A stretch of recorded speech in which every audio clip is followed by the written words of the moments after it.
Hello, আজ আমি একটা খুব কমন রান্না নিয়ে আপনাদের কাছে এসেছি। সজনে ডাঁটা, বেগুন, আলু, বড়ি দিয়ে একটা খুব কমন তরকারি, সব বাড়িতেই গরমকালে হয়ে থাকে। এটা খুব শরীরের পক্ষে ভালো। সজনে ডাঁটাকে তো অ্যান্টিপক্স বলে। এই ঝোলটা খাওয়া ভীষণ ভালো।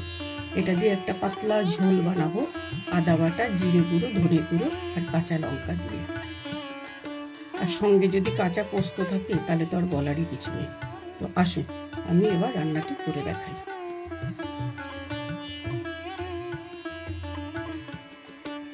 কড়াই গরম হয়ে গেছে, আমি কিন্তু এটা সর্ষের তেলে রান্নবো। তেল গরম হয়ে গেছে, বড়িগুলো আগে আমি ভেজে তুলে রাখবো।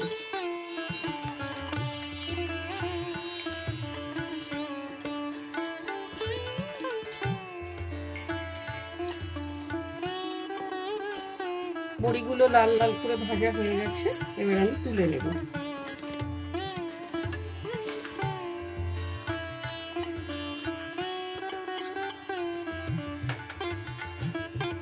এবারে কড়াইয়ে তেজপাতা, শুকনো লঙ্কা, রাঁধুনি আর জিরে ফোড়ন দিয়ে আলুগুলোকে ভাজতে দিয়ে দেবো।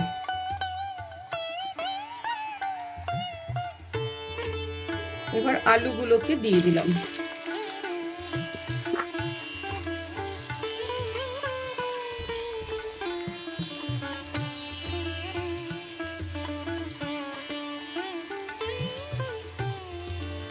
আলুগুলোতে একটু নুন দিয়ে দিচ্ছি। আলুগুলো ভালো করে একটু ভাজা ভাজা করে নেব।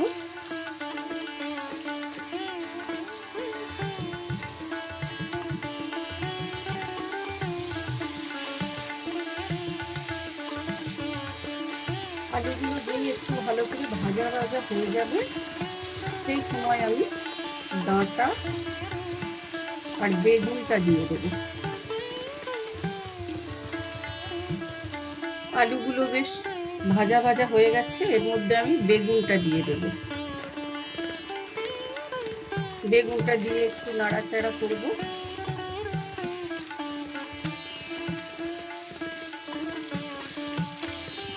বেগুনটাকে নাড়াচাড়া করতে করতে আমি সজনে ডাঁটাগুলো দিয়ে দিলাম। কিন্তু সজনে ডাঁটাগুলো দেওয়ার পরে আমি বেশি ভাজবো না। সজনে ডাঁটা বেশি ভাজতে নেই। সজনে ডাঁটা বেশি ভাজলে ডাঁটাগুলো একটু চিমড় চিমড় হয়ে যায়।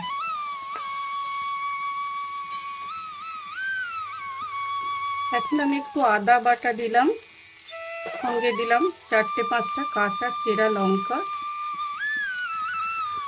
আর একটু হিং।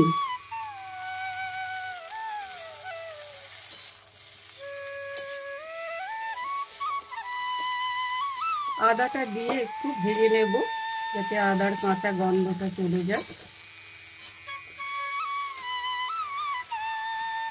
আদার গন্ধ চলে যাওয়ার পরে আমি দিয়ে দিলাম জিরে গুঁড়ো, ধনে গুঁড়ো আর হলুদ।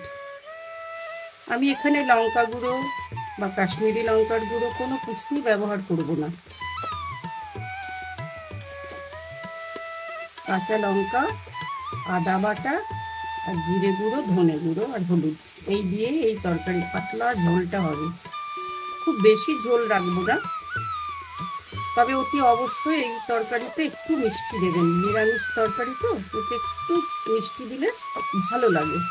যদি কারো ভালো না লাগে সে দেবেন না, কিন্তু দিলে স্বাদটা খুব ভালো লাগে। আমি একটু চিনি দিলাম। তরকারিটা কষা হয়ে গেছে, এবার আমি একটু জল দিয়ে দেবো। যে যেমন ঝোল খাবে সে তেমনভাবেই জলের ব্যবহারটা করবেন।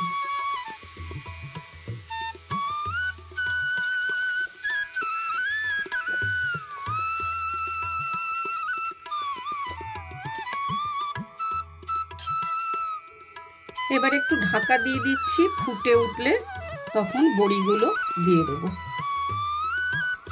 এবার আমি ভাজা বড়িগুলো দিয়ে দেবো, আবারও একটু নাড়াচাড়া করে দেবো। আলু সিদ্ধ হয়ে গেছে, বেগুনও সিদ্ধ হয়ে গেছে, সজনে ডাঁটাগুলোও সিদ্ধ হয়ে গেছে, সিদ্ধ হয়ে গেছে। আর একটু ফোটাবো, ফুটিয়ে তারপরে নামিয়ে দেবো। আবারও একটু ঢাকা দিয়ে দিলাম, আর একটু ফুটে গেলে নামিয়ে নেব। তরকারিটা আমার হয়ে গেল। আমি নামাবার সময় 1 চামচ ঘি দিয়ে দেবো, দিয়ে নামিয়ে নেব।